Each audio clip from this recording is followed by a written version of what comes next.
I dropped to my knees mid-asthma attack, clawing at the floor as my lungs slammed shut. My younger sister held my rescue inhaler inches from my face, smiling like she was watching a show. "Gasp, loser," she whispered. Behind her, my parents watched and didn't move.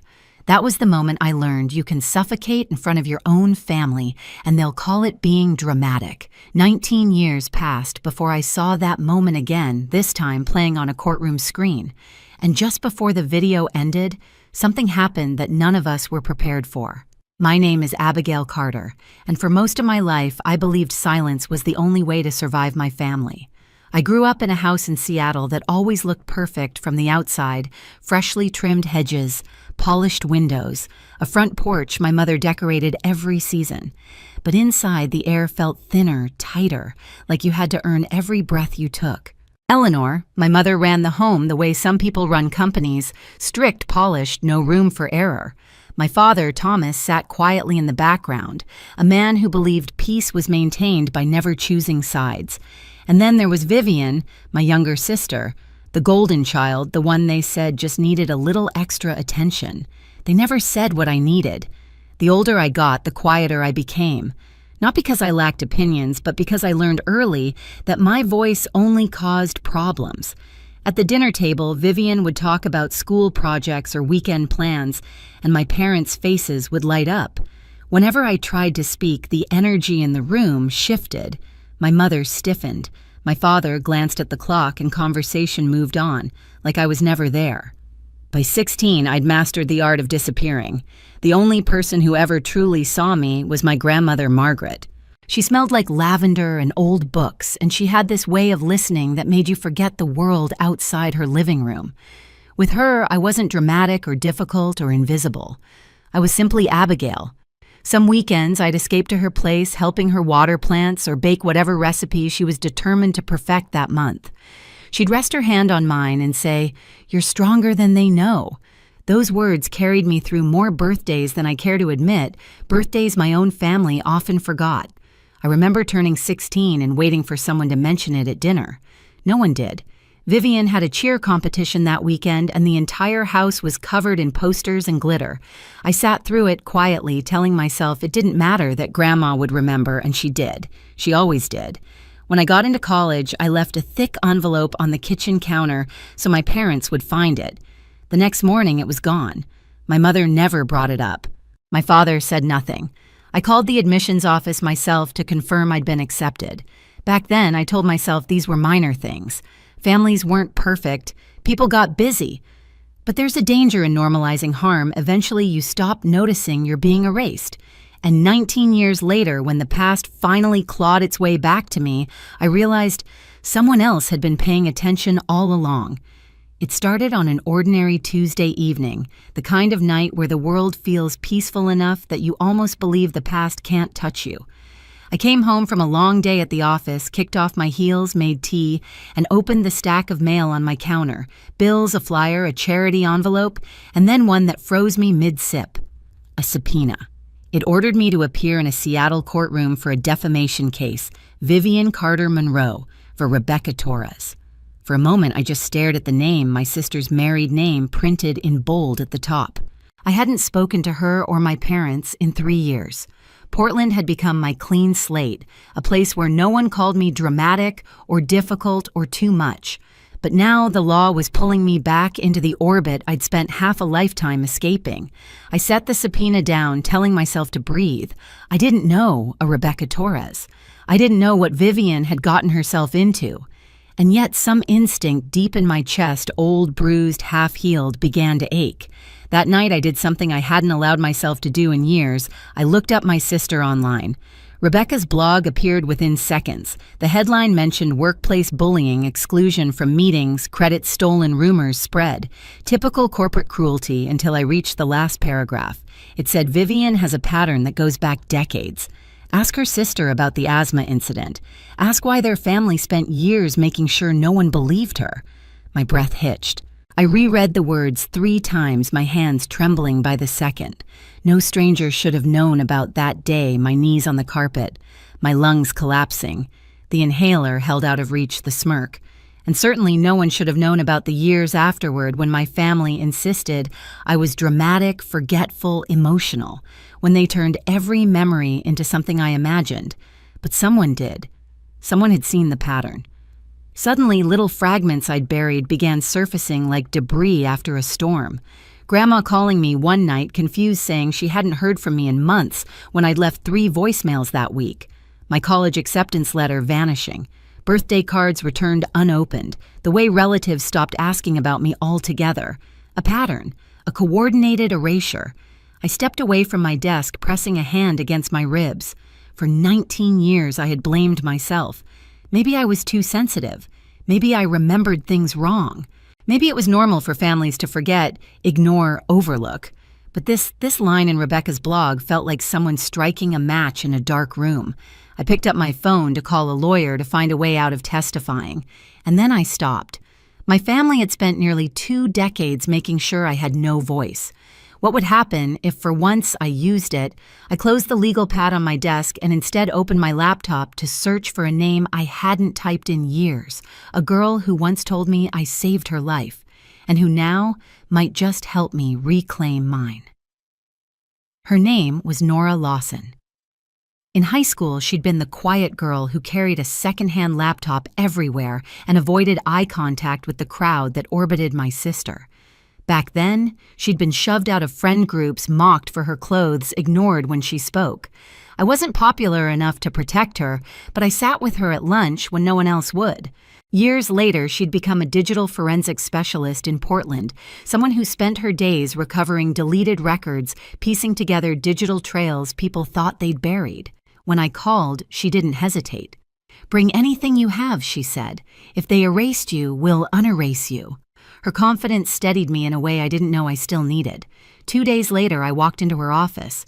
The space was small but filled with humming equipment screens, glowing with lines of data processors stacked neatly on metal shelves.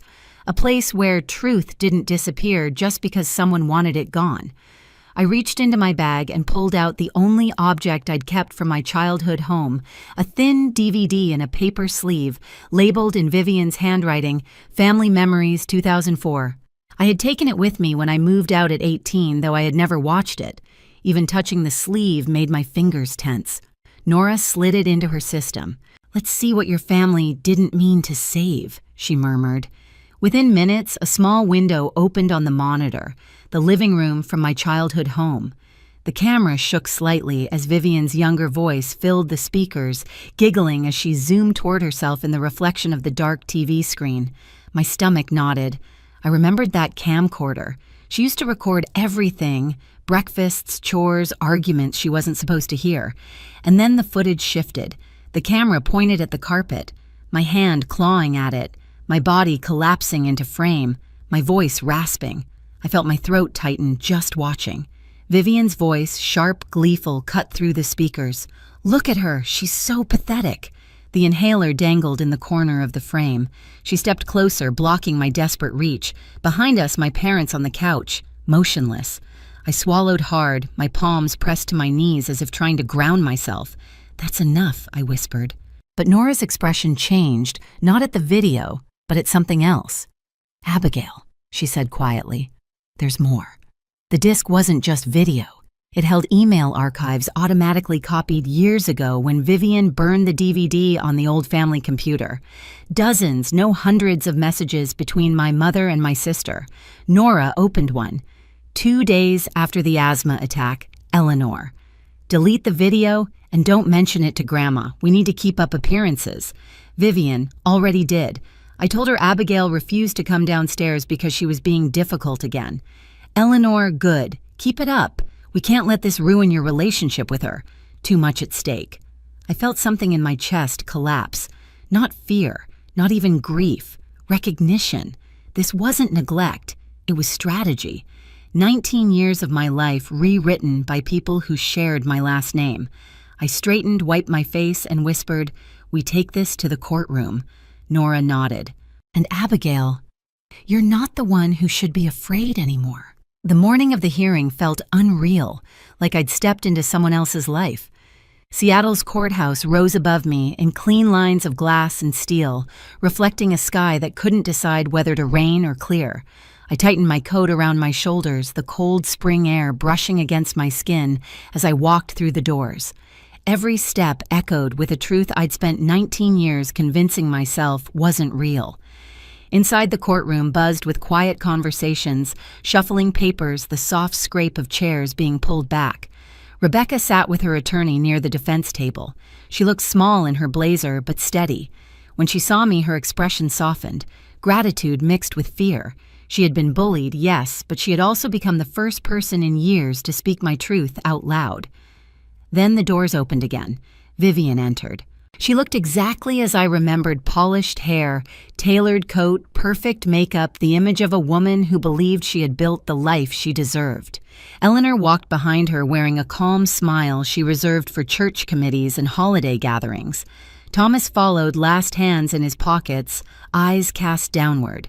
When Vivian saw me sitting beside the defense, her face froze. She blinked once, twice, as though trying to make sense of the impossible. Her attorney leaned in to whisper, and she straightened masking panic with practiced confidence. The judge entered, and the room shifted instantly into silence. "Court is now in session," she announced. "We will begin with the plaintiff's testimony." Vivian stepped onto the stand as though she owned the air around her. She spoke in a polished, steady voice about her career, her reputation, the harm she claimed Rebecca had caused. She described herself as a supportive colleague, a generous mentor, a woman blindsided by betrayal. I watched her build a narrative, brick by brick, a tower made of polished lies. And then her attorney delivered the line that opened the door for everything to come. "Your Honor, the plaintiff wishes to demonstrate that these allegations rest on fabrications stemming from her sister's unstable history." The courtroom tilted. Vivian didn't glance my way, but I saw the tension in her jaw, the subtle shift in her shoulders.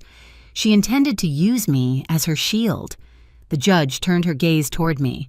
"Ms. Carter, the court acknowledges your presence. You are listed as a witness. Please approach." My pulse hammered as I stood, but Nora had prepared me for this. "Truth doesn't need theatrics. It only needs light," Vivian's attorney began the moment I was sworn in. "Ms. Carter, is it true that you've been estranged from your family for years?" "Yes," I answered. "And would you say your recollections may be influenced by emotional distress or unresolved issues?" "No," I said calmly. "My recollections are influenced by what actually happened." He smirked. "Isn't it true that your family expressed concern about your mental stability when you were younger?" "They expressed it behind my back," I replied. "Never to my face, and never with any professional assessment. It was not concern, it was a tactic." A murmur rippled through the room. My attorney stood. "Your Honor, the defense would like to introduce a set of documents authenticated by a certified digital forensic specialist." The judge nodded. "Proceed." Nora approached the screen at the front of the room. With a few keystrokes, she displayed the first email. The timestamp glowed in the corner. "Eleanor to Vivian, delete the video and don't mention it to Grandma. We need to keep up appearances." Gasps echoed around the courtroom. Vivian lurched forward. "That's taken out of context." Nora clicked again. "Vivian." "Already did." I told her Abigail refused to come downstairs. She believed it. "Eleanor." "Good. Keep going. Too much at stake." The judge held up a hand. "Ms. Monroe, you will remain silent while the evidence is being presented." Vivian sank back, eyes wide, breath shallow. Then came the line I had waited 19 years to hear spoken by someone with authority. "Before we begin," the judge said, turning to the room, "let's watch a family video." My stomach twisted, not with fear, but with anticipation. The truth was no longer mine alone to carry. The lights dimmed slightly as the footage emerged on the screen. Me at 17 collapsing onto the carpet, my fingers stretching toward the inhaler. The sound of my own gasping echoing through the speakers like a ghost dragging chains. Vivian's voice rang out, chilling and bright. "Gasp, loser." A few people in the gallery covered their mouths. On the screen, my parents sat motionless on the couch, watching, not moving, not helping. The judge's expression tightened. Rebecca's attorney looked stunned. Even Thomas closed his eyes, shame radiating off him like heat. But Eleanor didn't look away. She stared at the screen with a cold stillness that chilled the room. Then the camera caught something else, a reflection in the glass cabinet. Vivian holding the inhaler behind her back, smiling. When the video ended, the silence was so thick I could hear the hum of the overhead lights. Vivian rose unsteadily. This is edited, this isn't... But her voice broke. Her hands shook.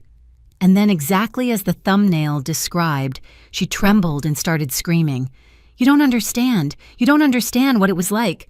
She was always in the way, Mom said. Mom said Ms. Monroe. The judge cut in sharply. Sit down. Her screams dissolved into panicked sobs. Eleanor reached for her, but Vivian jerked away, unraveling in front of everyone. For the first time in my life, I witnessed the truth strip away every layer of their carefully crafted image. The judge cleared her throat. Based on the emails, the video evidence, and the documented pattern of behavior described in testimony, the court finds that the plaintiff's claims lack credibility.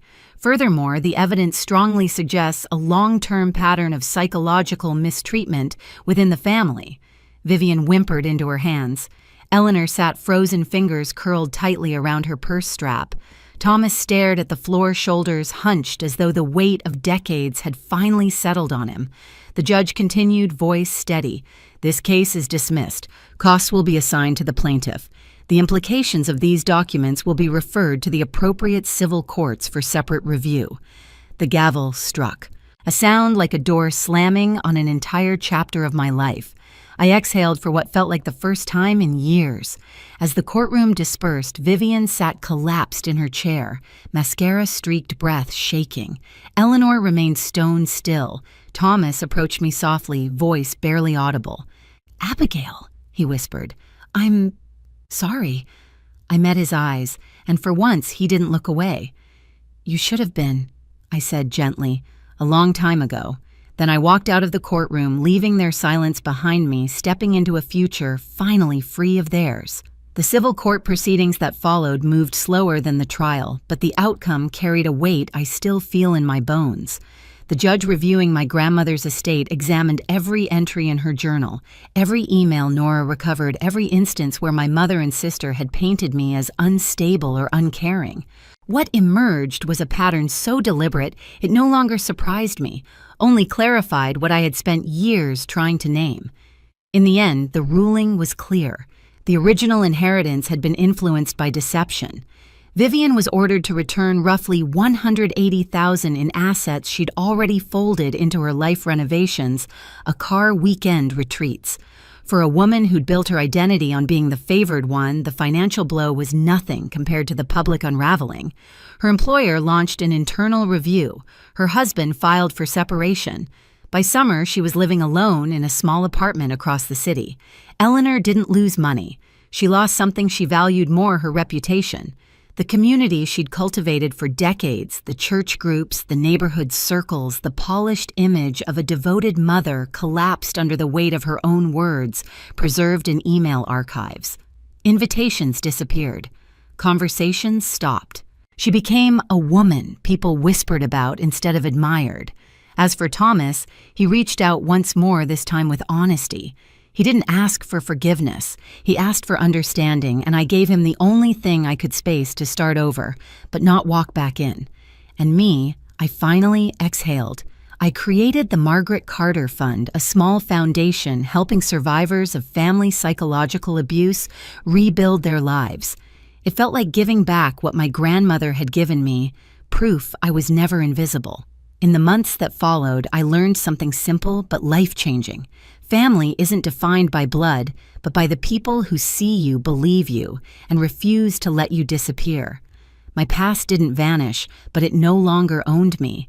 I finally breathed freely, not because my lungs were stronger, but because the truth was. If my story resonates with you, share your experience in the comments and hit subscribe. You never know who might need your voice today. My sister didn't even raise her voice when she said, "You're not coming to Hawaii for Christmas." Mom wouldn't look at me. Dad hid behind his phone, and Brad almost smiled like he'd spent years waiting for this exact moment. But I didn't fold. Something inside me pulled tight, cold, steady, deliberate. The kind of feeling that doesn't explode. It plans. They thought they'd cornered me at that table. They had no idea that was the moment everything shifted. If they'd known what I was about to set in motion, they might have walked away first. My name is Emmy, and if you'd met my family years ago, you might have sworn we were the soft kind, the type who baked together on Sundays and left long birthday voicemails. That version existed once. I'm not imagining it. I remember Mara, my older sister, slipping her hand into mine every time we crossed a busy street, like she feared the world might swallow me whole if she let go. I remember us whispering in the kitchen at midnight, stealing cookies we weren't supposed to have, laughing so hard we had to hide our faces in our sleeves. She used to say, "I'll always have your back." And I believed her the way little sisters do completely, but something shifted when Brad entered the picture. Brad, my brother-in-law, arrived with big ambition, bigger opinions, and a smile that always felt a few degrees too practiced. Mara adored that shine in him. I learned slowly that every piece of attention she gave him was a piece taken from me. Not all at once. It happened inch by inch. Shorter calls, visits cut early, inside jokes that didn't include me anymore. A new rhythm in the family where I was always a half step behind, like someone had quietly turned the volume down on my existence. At first I explained it away. Mara was building a life. People grow up, stretch out, rearrange their priorities. I didn't want to seem needy or dramatic. So I stayed generous, helped when they needed an extra payment covered, answered late-night calls when Brad needed a quick favor, filled the empty spaces with understanding. That's what you do when you love someone, right? You extend grace, even when you shouldn't. But the gaps grew into something sharper. Family dinners where Mom called Mara the responsible one right in front of me. Dad shrugging off my ideas because Mara already handled it. Holidays where I arrived and realized everyone else had been there an hour earlier. Little things, yes, but little things add up. They tell a story before you're ready to admit you're reading it. Looking back, the signs were there long before Hawaii was even mentioned. A strange tension in the air when I walked into a room. Brad's smirk whenever a conversation shifted away from him. Mara's way of tucking her phone under a napkin when I approached, like my presence was an interruption. Even the group chat rebuilt without me as if I were a file too outdated to transfer. I tried to bring it up once gently. Mara brushed it off with a laugh. "You're overthinking again, Em." Maybe she believed that. Maybe she needed me to. But sitting at that dinner table the night she announced I wasn't invited to Hawaii, I realized something with a clarity that felt almost physical. This wasn't confusion or neglect or drifting apart. It was removal, deliberate, measured, and I wasn't imagining any of it. I used to tell myself families don't just decide to carve someone out. There has to be a misunderstanding, a miscommunication, something you can fix if you just stay patient enough. But the winter before the Hawaii incident proved me wrong in a way I still feel in my spine. It was at my parents' house during one of those holiday gatherings where the air smells like cinnamon and old furniture. I'd stepped away to find an extra blanket walking down the hallway lit only by the dim glow from the living room. That's when I heard Mara, my sister, through a half-closed door. Her voice was thin, almost clipped. "She's a liability," she whispered. I froze. Brad, my brother-in-law, murmured back. "She clings. Honestly, I think she wants us to feel bad taking trips without her. She's jealous." Then Mara's laugh. Short, cruel. "She can barely keep her life together. I'm tired of propping her up." A pause. "She doesn't need to come to Hawaii. She'll ruin it." I can still feel my hand tightening around the blanket I never ended up grabbing. There's a kind of quiet that knocks the air out of you, not because it's loud, but because it's suddenly obvious you've been the punchline in a conversation you weren't supposed to hear. I didn't walk in. I didn't confront them. I just stepped back into the hallway, let the noise of the house swallow me, and carried that silence like something sharp I couldn't put down. After that night, the signs didn't just multiply, they glowed. Group chats formed without me. Invitations got lost. Mara's updates about family plans became vague and summary-like, as if she was briefing a coworker she barely tolerated. When she did call, it always ended with something she needed. A ride, a transfer, a cover story. My name only popped up when it was convenient for her. And Brad, he was worse in the subtle way only smug people manage. The raised eyebrow when I arrived too early, the smirk when I offered to help and he replied, "We've got it." The way he'd correct me on things he didn't even understand just to remind me of where he believed I stood. I learned to read the air around him like weather. If he was smiling, it meant someone was about to get rain. But the turning point wasn't the hallway or the whispering. It came weeks later in the form of an email. My phone buzzed while I was cleaning up my apartment. The sender's name was my mother's, but the message wasn't meant for me. Attached was a rental contract for a beachfront property in Hawaii, and a note addressed to Mara, "Don't tell her. She'll make it dramatic. We don't need her energy ruining things." I stared at it for a long time, not because I didn't understand, but because I finally brutally did. All the little cuts, the exclusions, the quiet evasions, they weren't symptoms of people drifting apart. They were strategy, a coordinated one, and I'd been letting it happen out of love or loyalty or fear of being the one who made it dramatic. But the truth hit me with perfect clarity. I wasn't being dramatic. I was being erased. And once you understand that you don't beg for space, you take it back. I didn't react the night Mara announced Hawaii like it was a prize I'd never earned. I didn't cry, didn't chase after understanding, didn't ask what I'd done wrong. I just sat there letting that tight feeling coil in my chest the way a storm gathers in the distance. Quiet, dense, inevitable. People think anger is loud. Mine wasn't. Mine was a closing door. When I drove home that night, the sky over the city felt strangely sharp, like winter had decided to settle early. I walked into my apartment, hung up my coat, and for the first time in years, I didn't reach for reasons to excuse them. Instead, I reached for truth. Real, documented, inarguable truth. I began by pulling back. Not dramatically, just precisely. When Mara texted asking if I could spot a few hundred because Brad was in between payments, I answered with something simple: I can't. No explanations, no guilt cushioning. When she called needing me to confirm a story for her, I let it ring. When Mom tried to rope me into smoothing things over after one of their arguments, I told her gently, "I'm not getting involved anymore." Each step was small, deliberate, and strangely freeing. Then came the lake house. My parents' old place outside the city had always been a family symbol. Summer dinners, mosquito bites, laughter echoing over the water. Years ago, they'd promised it to Mara after her wedding, but they'd never finalized the paperwork. Back then, I hadn't thought much of it. Now, with the email's words still burning a line through my mind, I began to wonder. So I pulled out my own documents, checked old files, cross-referenced what I had with public records, and there it was, stark and neat. Legally, I was still co-owner. They'd never completed the transfer, which meant every renovation, every expense, every decision needed both signatures. And that wasn't the only problem. Payments were overdue. Bills hadn't been cleared. Maintenance fees were untouched.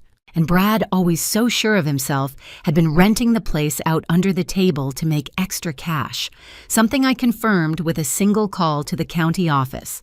The woman on the line politely explained that any rentals required documented owner permission from both parties.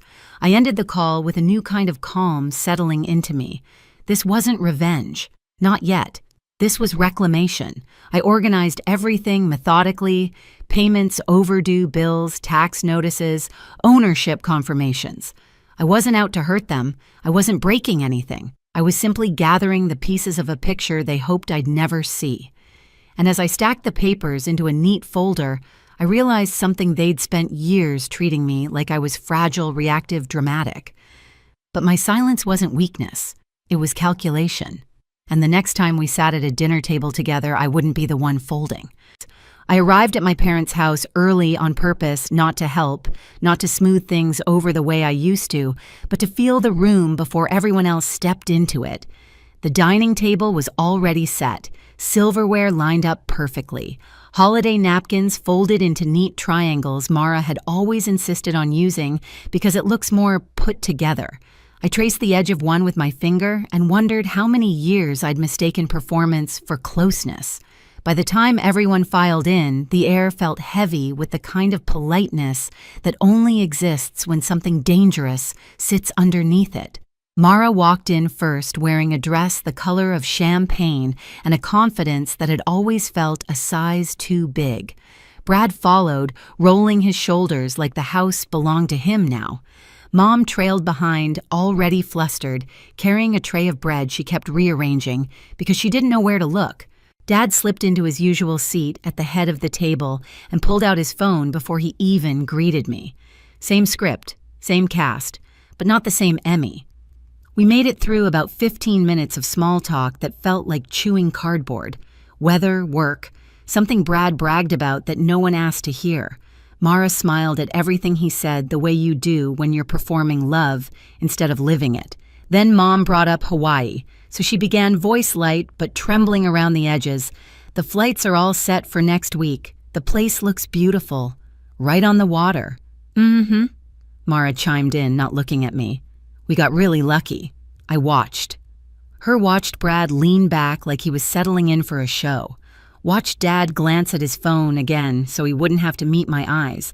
And then right on cue, Mara delivered it again, the same line that had cut through me like ice days before. You're not coming to Hawaii for Christmas, Emmy. It's already decided. The room went silent, the kind of silence that has weight. Mom blinked fast. Dad scrolled nowhere.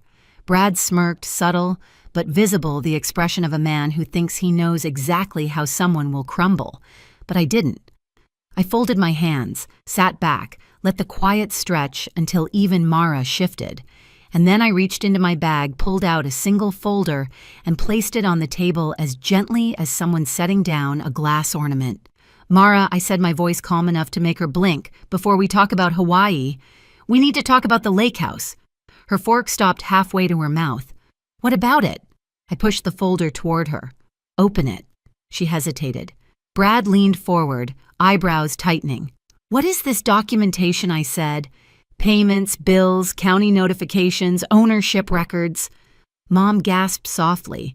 Dad set his phone down for the first time that evening. Mara flipped open the folder, scanning the first page. Her face didn't change right away, but Brad's did. A small twitch at the corner of his jaw, a shift in posture, a calculation starting to crack. You're still on the deed, Mara said, voice suddenly thinner. Yes, I answered. The transfer was never completed. Legally, I still own half, which means every renovation, every decision, and every rental required my signature. Brad's head snapped up. Rentals? Yeah, I said, turning to him. The county office confirmed multiple short-term rentals tied to your name, but since I never approved them, they're invalid. Mom pressed a hand to her chest. Dad's face drained of color. Mara tried to recover. Emmy, if this is about Hawaii, it's not about Hawaii, I cut in. This is about years of decisions made behind my back, years of being treated like I don't exist until you need something, years of being erased. Brad scoffed. So what? You think you can just walk in here and I'm not thinking? I replied. I already did. I pulled out the next paper. Set it in front of him. This is the county notification. Since I didn't authorize the rentals, the property is now under review. And until that's resolved, no one is allowed to use the lake house. Mara went pale. That's our house. It was promised to you, I said calmly. Never finalized. Legally, it's still partly mine. Brad's voice rose. This is insane. No, I said. What's insane is expecting me to stay quiet while you take advantage of property you don't fully own. What's insane is treating me like I'm disposable and then being shocked when I stop playing along. Mom whispered, Emmy? Sweetheart? But I wasn't looking for comfort. I was looking for clarity. So here's what's going to happen. I continued. You and Brad are moving out of the lake house. Effective immediately. Mara's eyes widened, filling with the kind of fear people feel when they finally realize someone they underestimated has teeth. Emmy, you wouldn't do that. I met her gaze head on. I already did. The county has the documents. The review is underway. You'll need to remove your things by the end of the week. Silence slammed into the room. Mom's eyes filled with tears she didn't know where to place. Dad stared at me like he was seeing me as an adult for the first time. Brad sank back in his chair, smirk gone. Bravado evaporated. Mara shook her head slowly. Why now? Why this? Because you made a choice, I said. And for once, I'm making one too. Brad leaned forward, voice low. What do you want? I breathed in, steady, centered. I want boundaries, I said. I want respect. And I want you to understand that erasing someone doesn't make them powerless, it makes them patient. Mara's lip trembled. We were just protecting yourselves, excluding me, calling me dramatic behind closed doors. I leaned in just enough. You created this. Another silence, this one different, heavy with consequences. I gathered my things, stood up, and looked around the table. Mom trembling, Dad speechless, Mara hollow, Brad defeated. You thought I'd fold? I said quietly. But I don't fold. I calculate. And with that, I walked out calm, steady, unshaken. Behind me, no one moved. Not even Brad. They moved out faster than anyone expected. Within 4 days, the lake house porch, once cluttered with Mara's decor and Brad's oversized gear, stood bare, swept clean by urgency rather than respect. The county review forced their hand, but the truth was simpler. They knew dragging their feet would only expose more of what they'd tried to hide. Mom called twice, her voice soft trembling around edges she couldn't smooth anymore. Dad left a voicemail saying he never realized how bad things had gotten. I didn't return either message right away, not out of spite, just clarity. Sometimes silence isn't punishment, it's oxygen. The Hawaii trip fell apart just as quickly. Flights canceled, plans dissolved. No one celebrated, no one posted photos. The vacation that was supposed to exclude me ended up excluding everyone. I drove to the lake house the following weekend. Winter sunlight spilled across the water, pale and steady. For the first time in years, the place felt mine, not shared, not borrowed, not tolerated. Mine. I stood on the empty porch and let the quiet settle. Not the heavy quiet I'd carried at their dinner table, but a gentler one. A quiet that made room instead of taking it. People think justice comes with noise, but sometimes it sounds like keys in your own hand turning freely in a lock no one thought you'd claim. Justice didn't come with shouting or slammed doors. It came in the steady way my life stopped shrinking around people who treated me like an afterthought. Standing there at the lake house, I realized something simple. Family isn't defined by blood, but by who refuses to erase you. I'm not angry anymore. I'm not waiting for apologies that won't come. I'm building something quieter, stronger mine. If you've ever been pushed out by your own family, you're not alone. Tell me where you're watching from, share your story, and hit subscribe so you don't miss the next one.